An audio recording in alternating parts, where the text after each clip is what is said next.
ಅವ್ರು ಅದಕ್ಕೆ ಕೇಳಿದಾರೆ ಏನ್ ಮಾಡಿದ್ರೆ ಅವರೇ ಹೇಳ್ಬೇಕಂತ ಸ್ಪಷ್ಟೀಕರಣ ಕೊಡ್ಬೇಕು, ನಮಗೆ ಹೇಳಲಿಕ್ಕೆ ಆಗೋಲ್ಲ. ನೋಡಿ ಕಂಪ್ಲೇಂಟ್ ಆಗಿದೆ, ಅದು ಹಂಗೆ ಸುಮ್ಮನೆ ಹಾಕಿಲ್ಲ, ಅವರು ದೂರು ಕೊಟ್ಟಾರ. ಅದು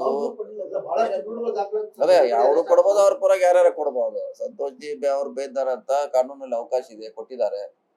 ಸೊ ಅದು ಪೊಲೀಸ್ ಆಕ್ಟ್ ಮಾಡಿದ್ದಾರೆ ಅಷ್ಟೇ, ಅದ್ರಲ್ಲಿ ಏನು ನಮ್ಮ ಎರಡು ಇಶ್ಯೂ ಅದು ಒಳಗಡೆ RSS ಪ್ರಾರ್ಥನೆ ಹೊರಗಡೆ ಬಂದ ಸಂತೋಷ್ ಜಿ ಅವರ ಹೊಗಳಿಕೆ, ಇದು DK ಶಿವಕುಮಾರ್ ಅವರು ಬಿಜೆಪಿ ಪರ ಕೆಲಸ ಮಾಡಿದಂಗ ಆಗಿದೆ. ಎಲ್ಲೊಂದ್ ಕಡೆ ಸಿದ್ಧಾಂತ ನೀವು ನಿಮ್ ಬೆಂಗಳೂರು ರಿಪೋರ್ಟ್ ಹೇಳಿ ಅವ್ರಿಗೆ ಕೇಳಿದ್ರೆ ಬೆಸ್ಟ್ ಇದು, ಯಾಕಂದ್ರೆ ಅವ್ರು ಹೇಳ್ಬೇಕು, ನಾ ಏನ್ ಹೇಳಿದ್ಕೆ ಬೆಂಗಳೂರು ಅಲ್ಲ, ದಿನ ಬೆಳಗಾದ್ರೆ ಬಿಜೆಪಿ ರಾಹುಲ್ ಗಾಂಧಿ ವಿರುದ್ಧ ಬೈತಿರ್ತಾರೆ, ಅವ್ರ ಮೇಲೆ FIR ಕೂಡ ಆಗ್ತದೆ. ಅವಾಗ ಯಾಕೆ ಒಂದು ಯಾವ್ದ್ರೆ ರಾಹುಲ್ ಗಾಂಧಿ ವಿರುದ್ಧ ಬಹಳಷ್ಟು ಜನ ಮಾತಾಡ್ತಾರೆ, ಅವ್ರ ವಿರುದ್ಧ ಎಲ್ಲಾ ಕಡೆ FIR ಗಳು ಆಗ್ತವೆ, ಒಳಗೆ ಹಾಕಿಲ್ಲ, ಜೈಲಿಗೆ ಹಾಕಿಲ್ಲ.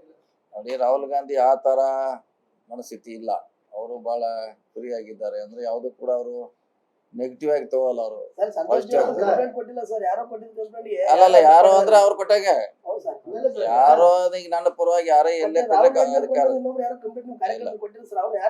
ಬೇಡ ಅಂತಾರ. ಆತರ ರಿವೆಂಜ್ ರಾಜಕೀಯ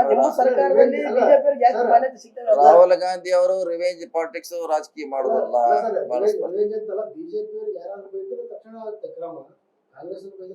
ಗಾಂಧಿ ಆಗ್ಲಿ ಕಾಂಗ್ರೆಸ್ ಅವರು ಆ ತಕ್ಷಣ ಹಂಗೆ ಮಾಡಬೇಕಂತೆಲ್ಲ ಬಿಟ್ಬಿಡ್ತಾರೆ.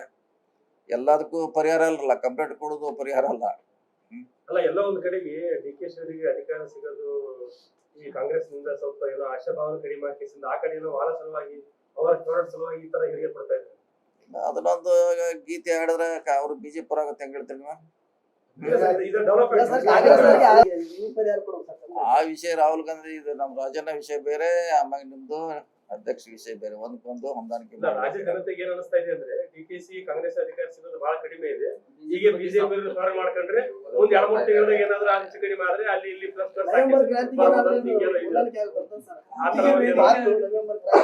ಈಗ ನಾವು ಶಾಸಕರು ಹಾಡ್ತೀವಿ, ನಮ್ಗೆ CM ಕೊಡ್ತಾರ, ಹಿಂಗ ನಾವು ಹಾಡ್ತೀವಿ ಅದ್ ಬೇಕಾರೆ, ಹೆಂಗ್ರೆ ನಾವು ಹಾಡ್ತೀವಿ ಬೇಕಾರೆ. ಹಂಗಲ್ಲ, ಅದು ಮುಖ್ಯಮಂತ್ರಿ ಏನ್ರ ಹಂಗ ಹಾಡಿದ್ರೆ ಸಿಗ್ತೈತೆ ಅಂತ ನಮ್ ಪ್ರಶ್ನೆ ನಿಮಗೆ. ನೋಡಿ, ಒಂದೊಂದು ಪಕ್ಷನ ಯಾವಾಗಲೂ 24 hours ವಿರೋಧ ಮಾಡ್ಬೇಕಂತ ಏನಿಲ್ಲ, ಸಂದರ್ಭ ಅನುಗುಣವಾಗಿ ಹೇಳಿರ್ಬೇಕು. ಸೊ ಅದನ್ನ ಹೇಳಿದ ತಕ್ಷಣ ಅವ್ರು ಬಿಜೆಪಿಗೆ ಹೋಗ್ತಾರ, ಆ ಕಡೆ ಇದೆ ಈ ಕಡೆ ಅಂತ ಡೌಟ್ ಮಾಡೋದು ಸರಿಯಾದ ಇಲ್ಲ. ಹಂಗೇನಿಲ್ಲ. ರಾಜಕೀಯಲ್ಲಿ ದಿವಸ ಚೇಂಜ್ ಆಗ್ತಾ ಇರೋದು. ದಿವಸಕ್ಕೆ ಸಂಸ್ಕೃತ ಬಗ್ಗೆ ಎಕ್ಸ್ಪರ್ಟ್ ಇದಾರೆ, ಕಲಿತಿದಾರ ಅವರು. ಕಲ್ಕೋಬಾರ್ದೇನಿಲ್ಲ, ಕೌಂಟರ್ ಪಾರ್ಟ್ ಯಾವಾಗಲೂ ಕಲ್ಕೋಬೇಕು. ಕೌಂಟರ್ ಇಂಟೆಲಿಜೆನ್ಸ್ ಇರಬೇಕು ಯಾವಾಗಲೂ. ನಮ್ಗೆಲ್ಲ ಪರಿಚಯ ಇದೆ, ಗೊತ್ತಿದೆ, ಹಾಡ್ಬೇಕಂತ ಅವಶ್ಯಕತೆ ಇಲ್ಲ.